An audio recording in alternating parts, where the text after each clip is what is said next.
Hello, I'm Mike, I'm Melva and we're the Cometses. at Road Maps and Chaos. Be sure to like and subscribe if you like our videos. Thank you.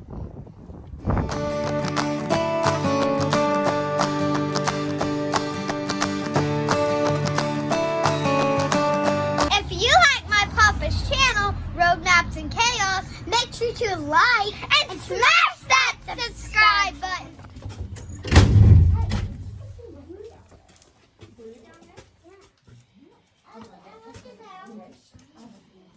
So this cave does keep a constant temperature between 65 but also now 67 degrees.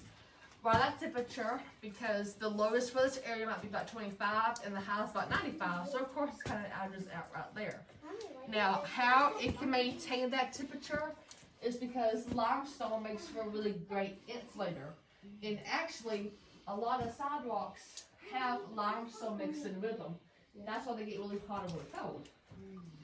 Now, if anybody starts to feel uncomfortable anytime that they cave, just let me know and I'll be happy to take you back outside, okay?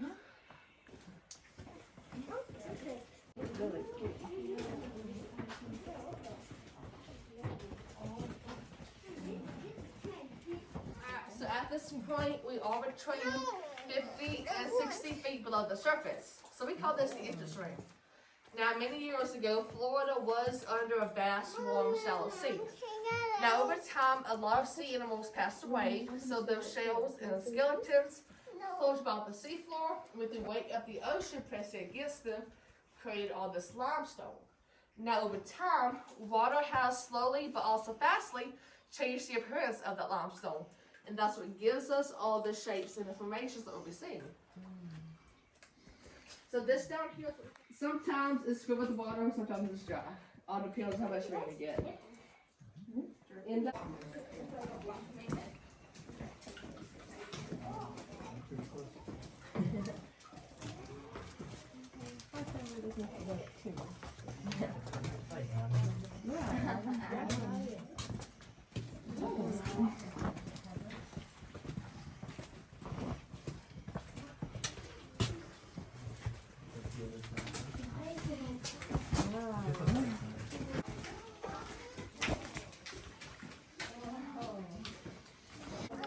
Everything's down wet and hot in here.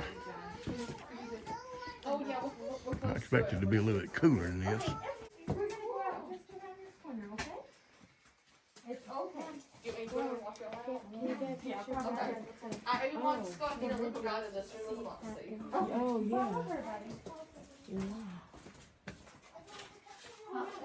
Oh, was that the wedding cake?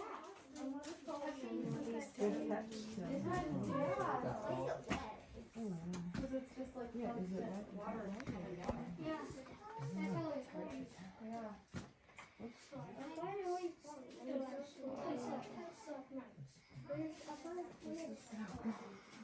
Look like carrot roots growing down through there. Look just like carrots.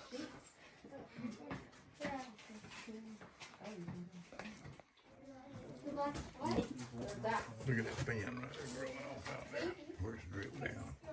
Dripping down right there. You notice the top of that's wet right there where it's dripping on it.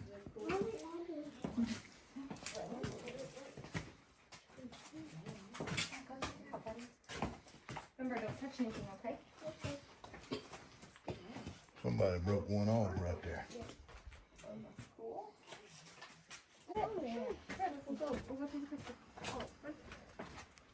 Or do you just want one of those right here? What's that? Good here. Smells like what? Big old hole in the ground. You ready, boys? Turn around. Say cheese. Look it together. Say cheese.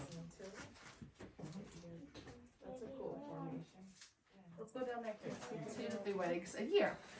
Right here is where they stand, and then behind them is our famous wedding cake.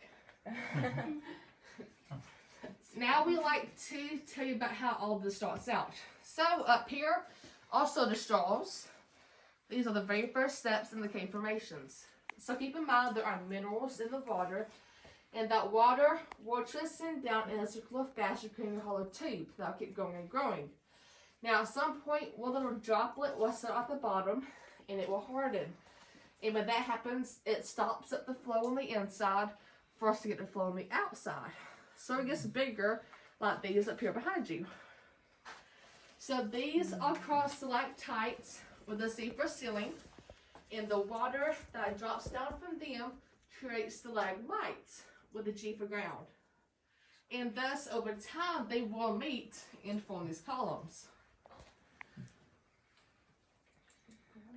And scientists say all of this grows about 1 cubic square inch over 100 years. Then, over here, we call these cave bacon or either draperies or curtains.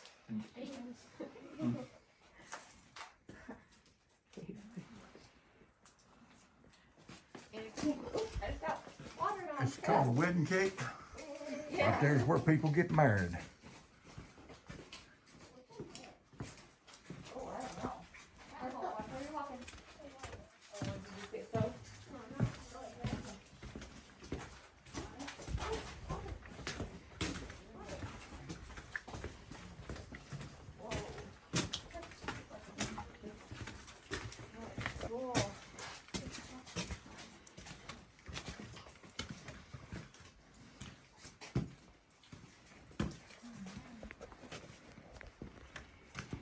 Alright, so this one right here we have a nickname for, and we call it the Donald Duck ring because of this duck formation right here. Oh, this looks just like a duck.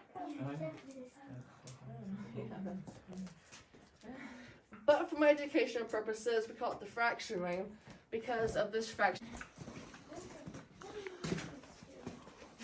This is like anything else. It was more impressive when I was a kid.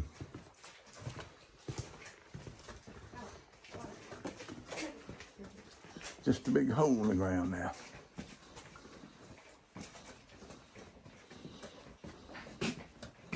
Just a big hole in the ground.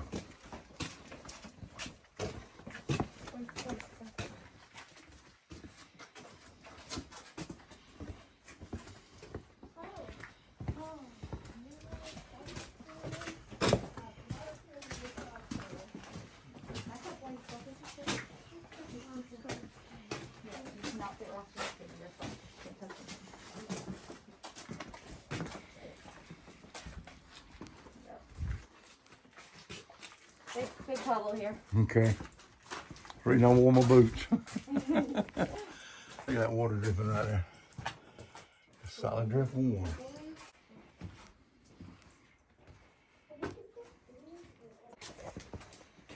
So this cool room right here we call the South America room. And the reason why I call it that is because right up here is a rimstone pool that's in the shape of South America. So as a group, one at a time, you make a look at it. South America. South America room.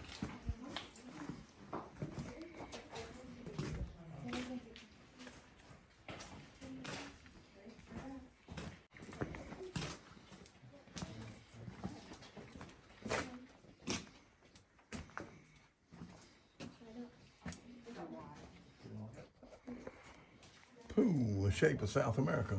Little pool of water.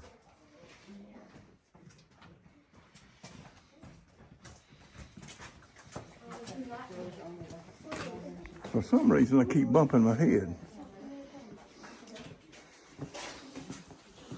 in places that are tight.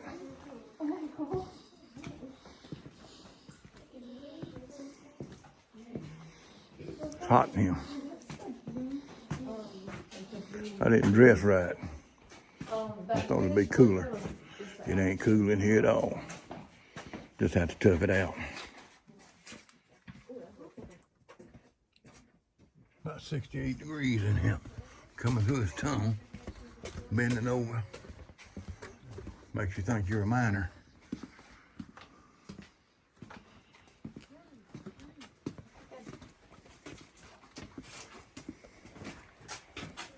So this one here we call the waterfall room. So this over here is what we call a flowstone, and his name is Jabba the Hutt. That's awesome. And this right here is what we call cascading rimstone pools. So what happens is the water comes out from the very top and it slowly drizzles down, depositing those minerals. And the scenario we like to use to tell you how these limestone pools form is that imagine taking a bath over and over again without cleaning it out. Over time, of course, that ground will keep building and building on each other, getting dirtier and dirtier. Well, that's kind of how that happens. As the water goes and recedes each time, it leaves a thin line of minerals, and it keeps growing on top of each other. Also, this room here does have a lot of seashells up in the ceiling. And in this room, of course, you can go look around some more, like in the back. Look at them little layers, look like shells going up, steps going up. Water dripping, forming them pools.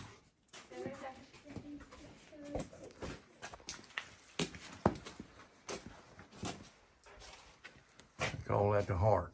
Yes, sir. Now, during this time was the Great Depression, and President Franklin Roosevelt made a government program called the CCC, which was the Civilian Conservation Corps. Groups of men who went all over the U.S. for new skills and job training.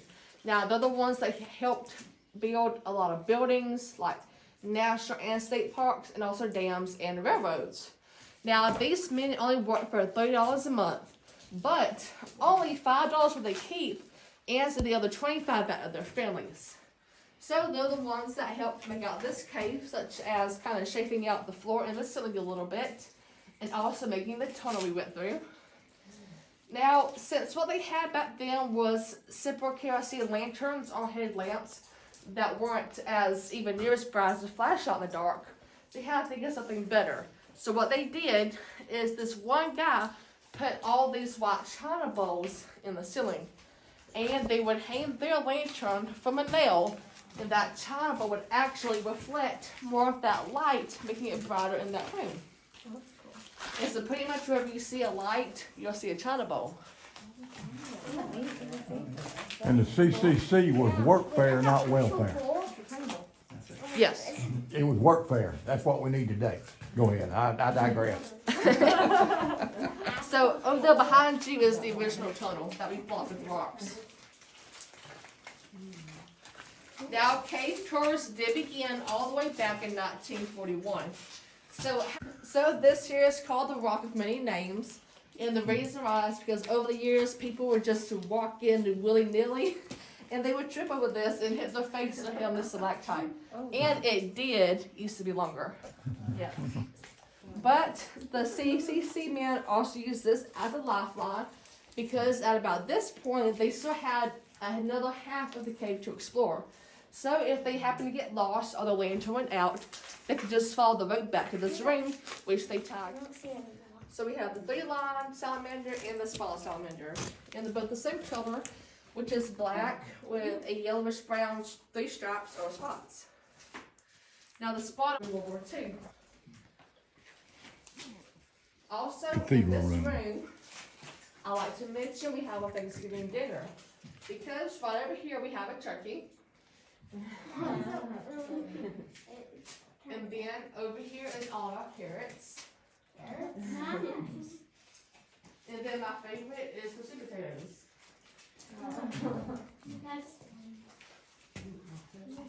So after a great feast, we love to have a great, which the shadows in the wall. That is awesome. Oh my God.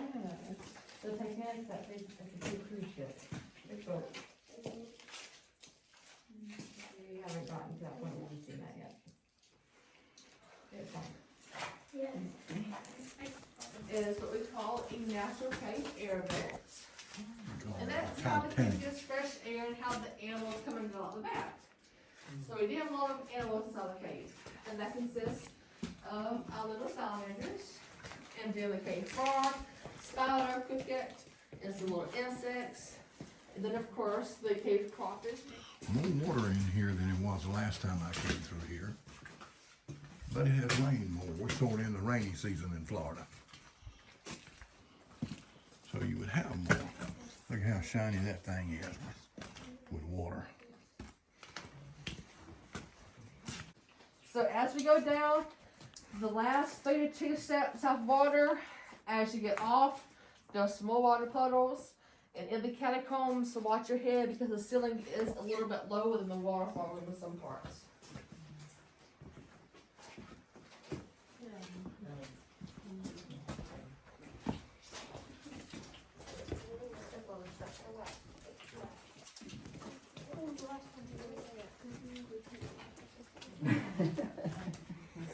Real low ceiling. Just have to keep ducking.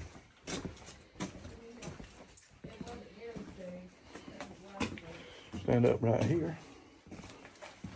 Duck a little bit right here. It's nice being short. You don't get as many head bumps. Smart bumps.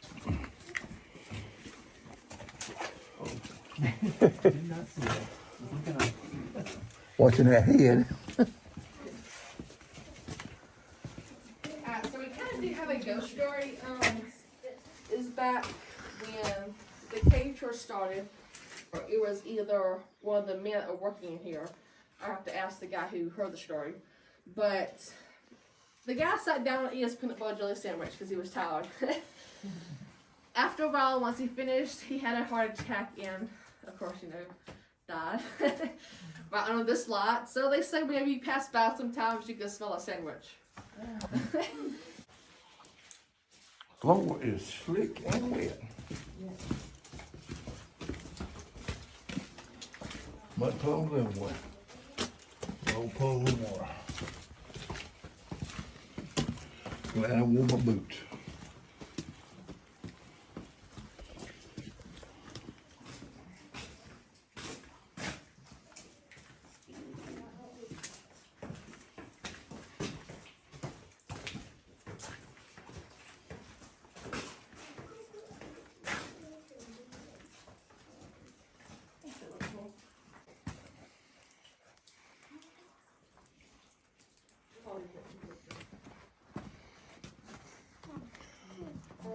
Had to go around the back way because the water was stopped up around there.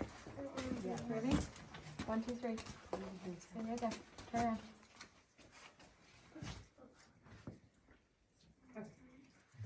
What'd you say this was? This is called the round room. Round room, okay. But that's pretty much it for this one.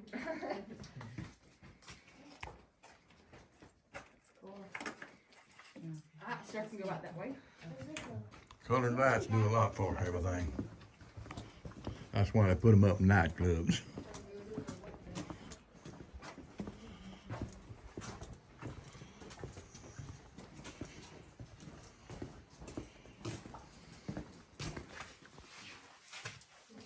Cave bacon. You can fry it.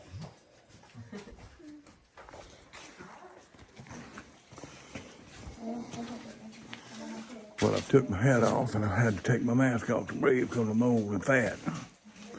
But I'm making it. It ain't too bad. It's just hot down here, hotter than what I remembered it.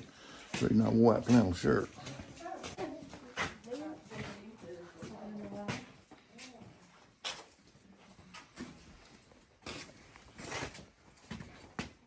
Look at that variation in color. Just different junk running out, different mud, different minerals. Notice they don't have any real red clay here because it's a different type substrata.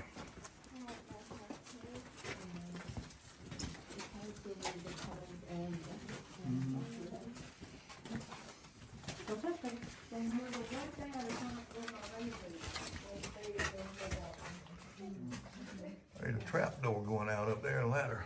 Oh, yeah. That's what the little playbook for. Look at that beautiful pool right there. Looks like a mirror shining. Little pool, pools of water sitting everywhere down here. Underground. In a swamp.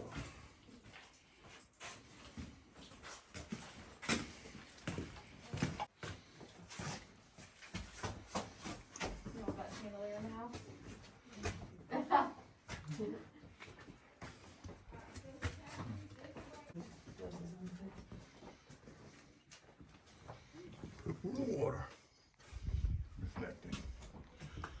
She said this was the chandelier. Hanging down.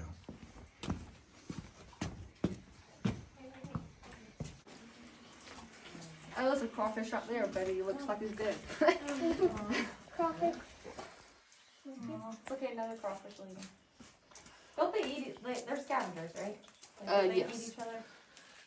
A little bit, and there's like, you know, little tiny microscopic other marine life down there. Got it. You know, like plankton. Yep.